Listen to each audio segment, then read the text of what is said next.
Hello दोस्तों, उम्मीद करता हूँ कि आप सब बहुत अच्छे होंगे। आज मैं आपके लिए एक पिता की इमोशनल कहानी लेकर के आया हूँ, heart touching story in Hindi. आपने माँ के बारे में तो दोस्तों बहुत सुना होगा, बहुत जगह पढ़ा भी होगा। माँ के लिए अच्छी अच्छी हिंदी कहानियाँ भी लिखी गई हैं, लेकिन पिता के बारे में बहुत ही कम लिखा गया है। तो दोस्तों, ये हार्ट टचिंग स्टोरी उन फादर्स को समर्पित करना चाहता हूँ जो अपने परिवार के लिए, अपने बच्चों के लिए जी जान से काम करते हैं, खुद की इच्छाओं को मारकर अपने बच्चों के सपनों को पूरा करने की कोशिश में लगे रहते हैं और अपने बच्चों को खुश देखने के लिए बहुत दिन रात मेहनत करते हैं। यह स्टोरी शुरू होती है जब मैं घर से गुस्से में बड़बड़ाते हुए निकल आया था और बस स्टैंड की तरफ आगे बढ़ने लगा। मैं मन ही मन बड़बड़ा रहा था, पता नहीं कितने पैसे छुपा के रखे हैं, लेकिन मेरे लिए एक बाइक भी नहीं ले सकते हैं। मैं इतना भी नालायक नहीं हूँ। अब मैं यहाँ से चला जाऊँगा और तब तक वापस नहीं आऊँगा जब तक मैं खुद के पैसों से बाइक नहीं ख़रीद लेता। इतना सोच ही रहा था, तभी मेरे पैर में मुझे कुछ चुभने का एहसास हुआ। नीचे देखा तो समझ आया कि जल्दबाजी में मैं पापा के जूते पहन आया हूँ। उन जूतों में कील उभरी हुई थी जो मेरे पैर में बार बार घाव किए जा रही थी, लेकिन उस समय गुस्सा अधिक था तो मैं बड़बड़ाते हुए आगे बढ़ गया। एकाएक मुझे याद आया कि मैं पापा का पर्स भी साथ ले आया हूँ। मेरे खुराफाती दिमाग में एक ख्याल आया, क्यों ना आज पापा का पर्स चेक किया जाए, जिसे आज तक उन्होंने किसी को हाथ तक नहीं लगाने दिया था। पता नहीं कौन सा खजाना छुपा है इस पर्स में जो किसी को हाथ नहीं लगाने देते थे। जब मैंने पापा का वह पुराना पर्स खोल कर देखा तो उसमें पैसे तो नहीं मिले, लेकिन पैसों की जगह पर एक डायरी रखी हुई थी। तब मैंने सोचा, ओह, तो यहाँ खजाना छुपा कर रखा है। मैं समझ रहा था कि यहाँ पापा ने लिखा होगा कि किससे कितने पैसे लेने हैं और किसको कितने पैसे दिए हैं, लेकिन मैं गलत था। जब मैंने उस छोटी सी डायरी पर पहला पेज खोल कर देखा तो वहाँ पर जो लिखा था वह थोड़ा सीरियस कर देने वाला था।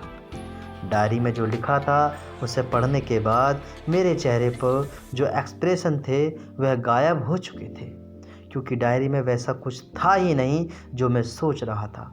वहाँ पर उन पैसों का हिसाब लिखा हुआ था जो अलग अलग कामों के लिए अलग अलग लोगों से उधार लिए गए थे।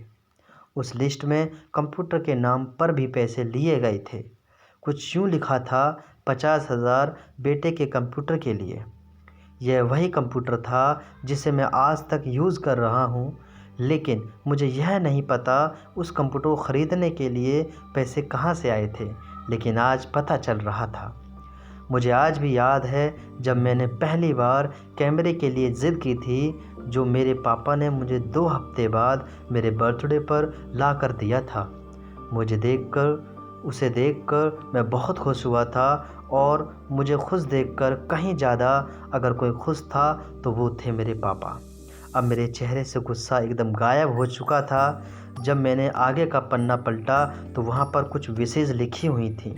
जो पहली विश जो थी उसमें जो लिखा हुआ था, अच्छे जूते पहनना, यह बात मेरी कुछ समझ नहीं आई। तभी मेरा पाँव अचानक सड़क पर भरे हुए पानी पर जा पड़ा और तभी मेरे पाँव में कुछ गीलापन होने का एहसास हुआ।